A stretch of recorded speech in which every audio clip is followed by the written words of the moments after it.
मीना कुमारी यांच्या आयुष्यातील दुर्दैवी घटनांची सुरुवात अगदी त्यांच्या जन्मापासून झाली। त्यांचे कुटुंब आर्थिकरित्या दुबळ असल्यामुळे जन्मानंतर त्यांचे वडील डॉक्टरांना शुल्क देऊ शकले नाही आणि त्यांना तात्पुरते डॉक्टरांच्या दारात सोडून गेले। यानंतर वैयक्तिक जीवनातही त्यांना मोठा संघर्ष करावा लागला। 14 फेब्रुवारी 1952 रोजी त्यांनी चित्रपट दिग्दर्शक कमाल अमरोही यांच्याशी विवाह केला, ज्यांचे आधीच लग्न झाले होते। हे वैवाहिक बंधन सुरुवातीपासूनच वादळी ठरले। त्यांच्या वैयक्तिक आयुष्यात सतत होणारे हस्तक्षेप आणि घरगुती अत्याचाराच्या आरोपांमुळे त्यांचे वैवाहिक जीवन अत्यंत अशांत राहिले। घटस्फोट, व्यसन आणि आयुष्याची अखेर। 1964 मध्ये एका दीर्घकाळ चाललेल्या आणि त्रासदायक ठरलेल्या वैवाहिक संबंधांचा अंत घटस्फोटाने झाला। या घटस्फोटाच्या आघातानंतर मीना कुमारी यांना झोप लागण्यासाठी डॉक्टरांनी ब्रँडीचे लहान डोस घेण्याचा सल्ला दिला।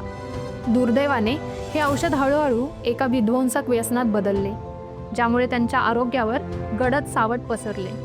लवकरच त्यांना यकृताचा सिरोसिस हा गंभीर आजार झाल्याचे निदान झाले।